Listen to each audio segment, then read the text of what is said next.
স্বাগত। অন্য পক্ষে আপনাদের সাথে আছি আমি ইরশাদ জাহান উর্মি। নারীর অধিকারের সংগ্রাম আর নিরন্তর মর্যাদা প্রতিষ্ঠার বিভিন্ন দিক নিয়ে এই অনুষ্ঠানে কথা বলি। নারীর সাফল্য ব্যর্থতা, তার এগিয়ে যাওয়ার প্রতিবন্ধকতার ধরন আর সেই প্রতিবন্ধকতা পেরিয়ে সমতার লক্ষ্যে নারীর অপ্রতিরোধ এগিয়ে যাওয়ার প্রচেষ্টাকে আমরা তুলে ধরার চেষ্টা করি। দেশের প্রথম নারী প্রধানমন্ত্রী ছিলেন বেগম খালেদা জিয়া। নেতা হিসেবে, শাসক হিসেবে তিনি কেমন ছিলেন, তার পাশাপাশি শুধুই নারী হওয়ার কারণে তাকে যেসব প্রতিবন্ধকতার মুখোমুখি হতে হয়েছে তা নিয়ে আলোচনার দাবি রাখে। নারীদের জন্য রাষ্ট্রীয় পর্যায়ে তার যেসব অবদান ছিল তাও জানাতে হবে। বেগম খালেদা জিয়ার প্রয়াণে আজ অন্য পক্ষে আমরা আলোচনা করব গৃহবধূ থেকে প্রধানমন্ত্রী বেগম খালেদা জিয়া এই বিষয়ে। সঙ্গে আছেন বিএনপি সহ আন্তর্জাতিক বিষয়ক সম্পাদক ফাতেমা জাহান মুন্নি এবং ফাহিমা নাসরিন মুন্নি, এবং আছেন জাহাঙ্গীরনগর বিশ্ববিদ্যালয়ের নৃবিজ্ঞানের সহযোগী অধ্যাপক স্নিগ্ধা রিজওয়ানা। আপনাদের দুজনকেই স্বাগত জানাচ্ছি। এখনো বিএনপি শোক চলছে, আর আমরা আমি মূলত তার বিভিন্ন অবদান নিয়ে, খালেদা জিয়ার বিভিন্ন রাজনৈতিক অবদান, তার সামাজিক অবদান, এগুলো নিয়ে কথা হচ্ছে। নারীর জন্য তার কি অবদান সেটা নিয়েও কথা হয়েছে। আমি একটু ফাহিমা জাহান মুন্নি আপনার কাছে জানতে চাই যে আপনি যদি তার এই যে শিক্ষায় উপবৃত্তির বিষয়টা বারবার আসছে, বিশেষ করে উপবৃত্তির বিষয়টা আসছে, যেটা খুবই একটা আধুনিক একটা বিষয় ছিল। যে আমার মনে আছে আমি তখন স্কুলে পড়ি, যখন উপবৃত্তি দেয় এবং উপবৃত্তি আমরা পেতাম, এবং সেই উপবৃত্তির টাকায় কিভাবে আসলে ড্রপ আউট হওয়া থেকে মেয়েরা বাঁচতো বা মেয়েদেরকে হতো, সেই জিনিসটা এখনো মনে পড়ে। সেই জায়গার পাশাপাশি যদি আপনার আরো কোনো অবদান মনে পড়ে এই মুহূর্তে, সেটি একটু আমাদের সঙ্গে শেয়ার করবেন। অনেক ধন্যবাদ আপনাকে এবং সেই সাথে আমার সহ আলোচক যিনি আছেন। দেখেন, সারা দেশকে কাঁদিয়ে আমাদের দেশনেত্রী আপোষহীন যাকে বলা হয়, কোনোদিন বাংলাদেশের স্বাধীনতার প্রশ্নে কিংবা সার্বভৌমত্বের প্রশ্নে কারো সাথে কখনো আপোষ করেননি।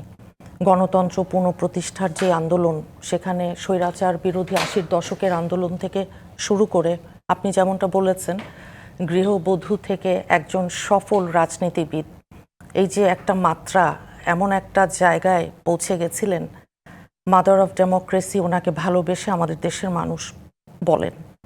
বাংলাদেশের এই মুহূর্তের একমাত্র ঐক্যের প্রতীক ওনাকে বলা হয়। এখন দেখেন, ওনার এই চলে যাওয়া একটা বিশাল শূন্যতা তৈরি করেছে আমাদের দেশে। এইটা পূরণ হবে না কখনো। ওনার বহু রকম অবদান আসলে আছে। ওই ৩টা বারের ওনার যে দেশ চালানো, দেশ পরিচালনা, নারীদের শিক্ষায় উপবৃত্তি, যেটা আপনি বলেছেন, শিক্ষাটাকে ফ্রি করে দেয়া, মানে শিক্ষা 8 পর্যন্ত, পরবর্তীতে না বরং আরো কিছু টাকা দেয়া এভরি টাইম। জি, মুসলিম বিশ্বে দ্বিতীয় নারী প্রধানমন্ত্রী উনি ছিলেন। নারীর শিক্ষা, নারীর ক্ষমতায়ন, এই সবগুলো বিষয়ই ওনার অবদান সাইড বাই সাইড, পাশাপাশি।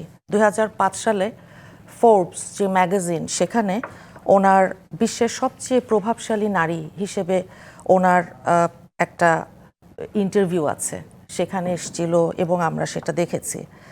দেখেন, নারী নেতৃত্ব শুধু দেশের সর্বোচ্চ পর্যায়ে সম্ভবত আমাদের পিতৃতান্ত্রিক যেই সমাজ, পিতৃতান্ত্রিক আমাদের যেই ব্যবস্থা, সেখানে উনি ওই ইয়েটাকে নারী হিসেবে নয়, এটাকে ছাড়িয়ে উনি চলে গেছেন। কারণ এটা আপনি দেখেছেন ইতিহাসের সর্ববৃহৎ একটা জানাজা, মুসলিম বিশ্বের ইতিহাসে এই রকম জানাজা সচরাচর দেখবেন না। আমি আবারও ফিরবো, তার আরো বেশ কিছু অবদান নিয়ে আপনি বলতে পারবেন, যেহেতু আপনি দলটিতে আছেন। আমি আসলে স্নিগ্ধা আপনার কাছে যেটি জানতে চাই সেটি হচ্ছে যে নারী হিসেবে তাকেই যে প্রতিবন্ধকতার মুখোমুখি হতে হয়েছিল সেটিও খুব নতুন ধরনের। বাংলাদেশের মতো একটা দেশে তিনি তার পোশাক নিয়ে কখনো আপোষ করেন নাই, তিনি তার স্টাইলিং নিয়ে কখনো আপোষ করেন নাই।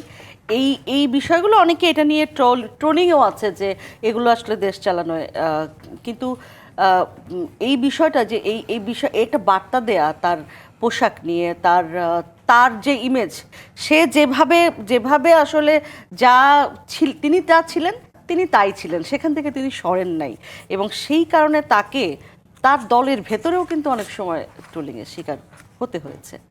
এই যে নারী হিসেবে এই বার্তাটা সবার কাছে পৌঁছে দেয়া যে তুমি যা তুমি তাই থাকো, সেটি কি আপনি কতখানি গুরুত্বপূর্ণ মনে করেন? আপনাকে ধন্যবাদ উর্মি এবং মুন্নি আপা চমৎকার বলছিলেন।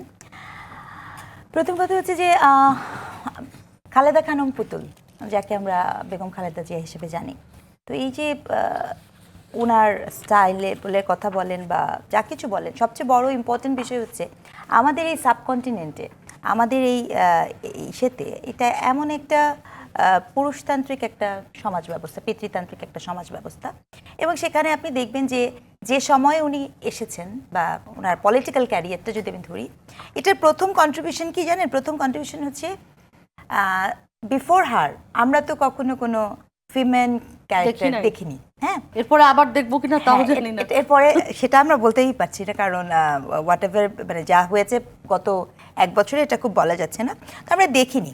তো আমি এখানে দুটো জিনিসকে দেখি। প্রথম কথা হচ্ছে যে উনার এন্ট্রি ইটসেলফ, এটা কিন্তু একটা ট্যাবুকে ভাঙে প্রথম, মানে একজন নারী প্রধানমন্ত্রী হওয়ার ব্যাপারটা, এটা একটা সামাজিক ট্যাবুকে প্রথম ভাঙে। তো আপনি যে কথাটা বলছেন উনার নিজের দল বা বাইরের দল, তো ওই যে ট্যাবুকে ভাঙে, এবং আমি এখানে মনে করিয়ে দিতে চাই যে উনি কিন্তু ফার্স্ট লেডি। উনি কিন্তু যদিও আমাদের বিভিন্ন জায়গাতে বারবার বলা হচ্ছে গৃহবধূ কোড অ্যান্ড কোড, কিন্তু উনি একজন ফার্স্ট লেডি। তো এই যে ফার্স্ট লেডির হয়তোবা তার জীবনযাপন অনেক বেশি সংসার কেন্দ্রিক বা ঘর কেন্দ্রিক ছিল। তো সেই ফার্স্ট লেডি থেকে উনি যখন এই জায়গায় আসছেন, খুব স্বাভাবিকভাবেই আমি এতে বিচলিত হওয়ার কিছু মনেই করি না, কারণ ওনার যে ওই যে একটা সংসার, মানে একটা তো আর্মি পরিবার, আর্মি ফেস এখান থেকে আসা, সেই জন্য ওনার একটা ব্যক্তিত্ব আছে। আর দ্বিতীয় বিষয় হচ্ছে যেটা খুব অ্যামেজিং, সেটা হচ্ছে ওনার যে শিফন শাড়ি, বা শাড়ি পরে একজন নারী বাইরে যাচ্ছে, বা যেই স্টাইলে উনি করছেন, আসলে একটা খুব মজার জিনিস কি, প্রায়ই আমরা নারীবাদী ভাষায় বলেন, সেটা একটা কথা খুব শুনি যে যে সকল মেয়ের রং কালো, দেখতে অসুন্দর, তাদের সাথে সামাজিক বৈষম্য হয়, কিন্তু দারুণভাবে মিসিং হয়ে যায় যে সকল মেয়ে সুন্দর, বেশি সুন্দরী, তাদের সঙ্গে কোট অ্যান্ড কোট সুন্দর, তাদের সঙ্গে হয় না।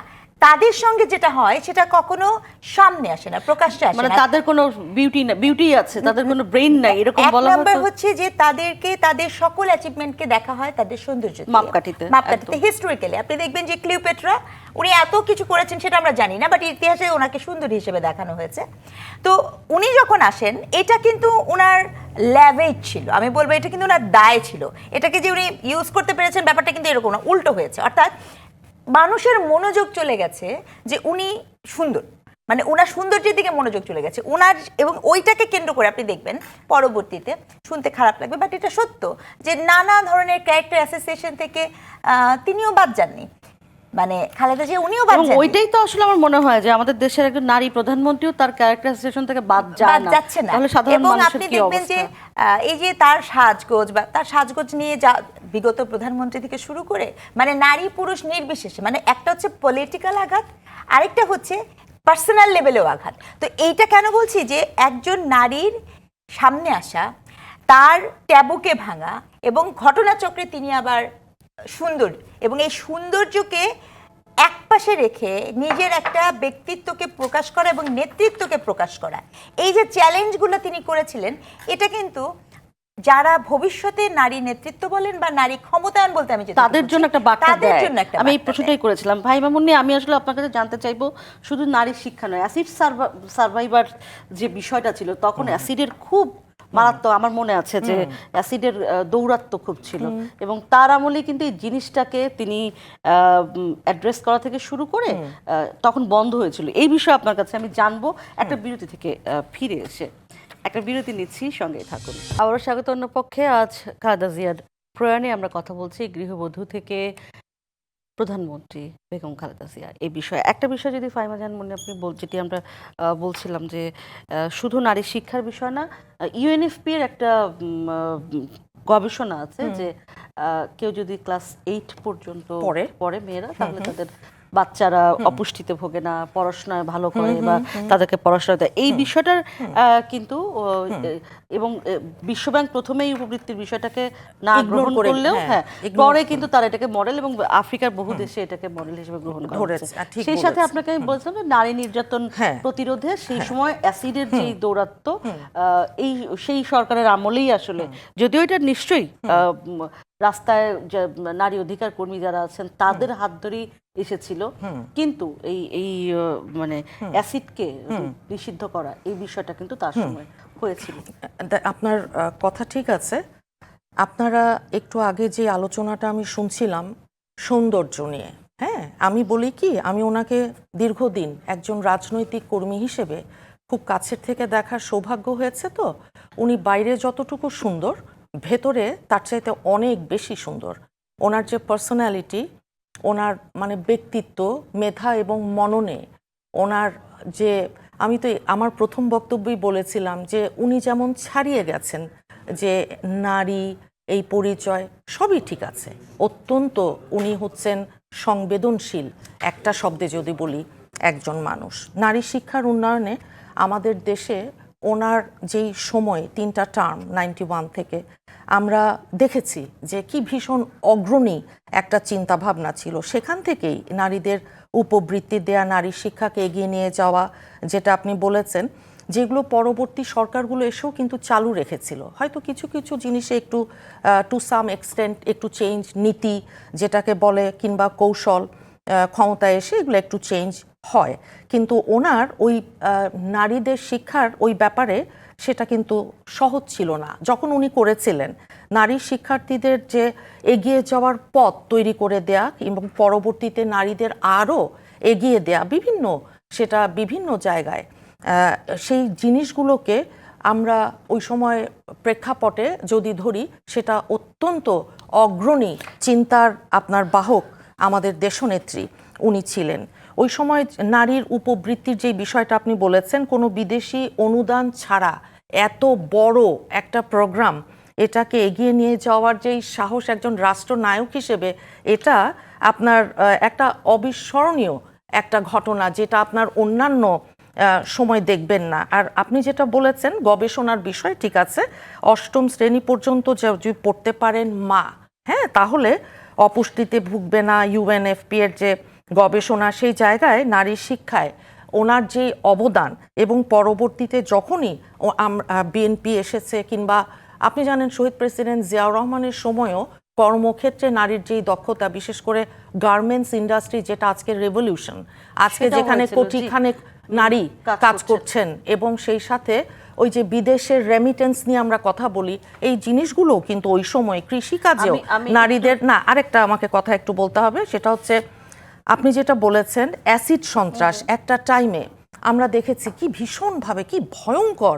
আমি তো সারা জীবন নারী অধিকার নিয়ে কাজ করেছি বিভিন্ন মানবাধিকার সংগঠনে, যে পাচার নিয়ে আমরা কাজ করেছি, নারী এবং শিশু পাচার, অ্যাসিড নিক্ষেপ, সেখানেও অ্যাসিড সার্ভাইভার্স ফাউন্ডেশনের মতন আরও বিভিন্ন যে অর্গানাইজেশনগুলো আছে, তখন আমাদের নেত্রী, দেশনেত্রী, উনি তখন বললেন যে না, এটা কেন হবে, এটা কেন হবে, ক্যাপিটাল পানিশমেন্ট দিয়ে, মৃত্যুদণ্ডের মতো কঠোর আইন দিয়ে, আপনার অ্যাসিড নিয়ন্ত্রণ আইন, অ্যাসিড নিক্ষেপ আইন, পাশাপাশি অ্যাসিড অপরাধ দমন আইন করা হলো, এবং আশ্চর্যজনকভাবে যে সেই অপরাধ কমে আসলো, জিরোতে নেমে গিয়েছিল, জিরোতে। আর আপনি দেখেন যে নারী ও শিশু নির্যাতন দমন আইন, ওটাও কিন্তু ওনার প্রথমবার। আমি এই বিষয়টা আবার ফিরবো আপনার কাছে, এটা নিয়ে আমি একটু আবার স্নিগ্ধার কাছে ফিরতে চাই। স্নিগ্ধা, আপনার কাছে বারবার একই আসলে প্রশ্ন, শেমিং এর দিকটা, কারণ এইটা আমার কাছে বারবার বলা দরকার মনে হয় আগামী মেয়েদের জন্য। না, শেমিং এর ব্যাপারটা তো আসলে আমরা সবাই জানি যে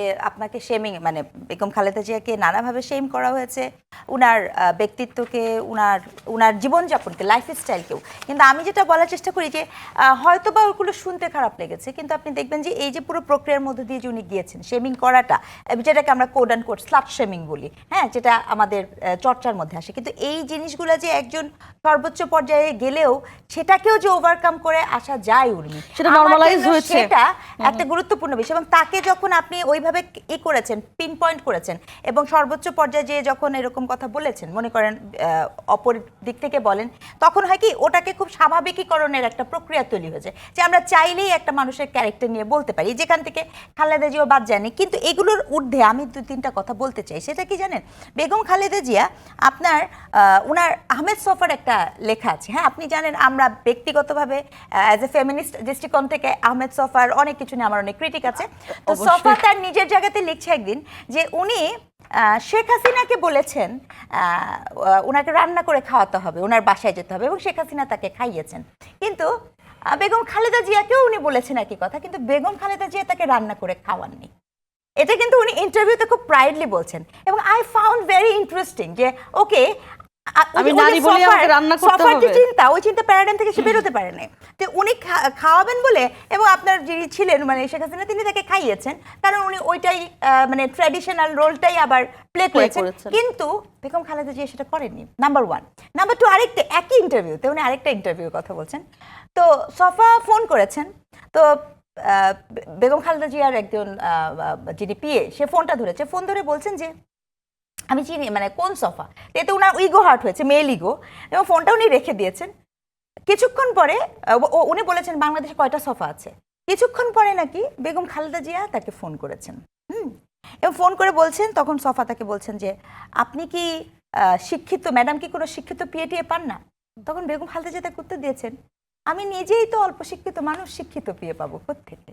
এই যে বলার ব্যক্তিত্বটা, আমি সেটাই বলছি যে তাকে ক্যারেক্টার অ্যাসোসিয়েশন বলেন, তাকে তিনি অল্প শিক্ষিত, স্বল্প শিক্ষিত, নানা কিছু যখন বলা হচ্ছে, এই অল্প শিক্ষিত স্বল্প শিক্ষিত মানুষটাই যখন এই রাষ্ট্রের ইনস্টিটিউশনাল ফর্মে, স্টেট ফর্মে এই মেয়েদের শিক্ষার কথা চিন্তা করেছেন, সেটা কিন্তু আমাদের জন্য খুবই মানে ইসের বিষয়। আজকে যখন স্কুল ড্রেস পরা হাজার হাজার মেয়ে স্কুলে যায়, তখন সেটা তো একটা আগ্রহের বিষয়।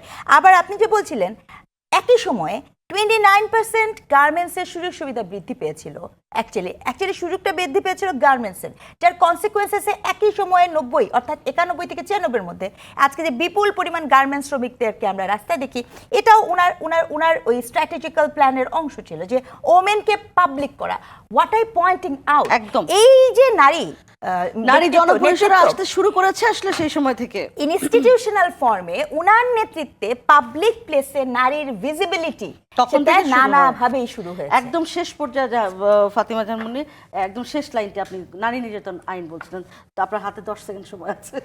না, আমি বলবো যে আমাদের দেশনেত্রী, আমাদের দেশের অর্ধেক জনসংখ্যা যেহেতু নারী, আমাদের নারীদেরকে সব রকমভাবে উনি ইন্সপায়ার করেছেন, যে উনি ওনার ইন্সপিরেশনটা এমন জায়গায়, ওনার উদ্দীপনা এবং উৎসাহ, আজকে দেখবেন যে উনি চলে গেছেন, কিন্তু ওনার যেই জায়গায় চন্দ্রিমা উদ্যানে শহীদ জিয়ার পাশে উনি, সেখানে হাজার হাজার লক্ষ লক্ষ নারী পুরুষ নেই, শিশু সবাই যাচ্ছেন। কেন?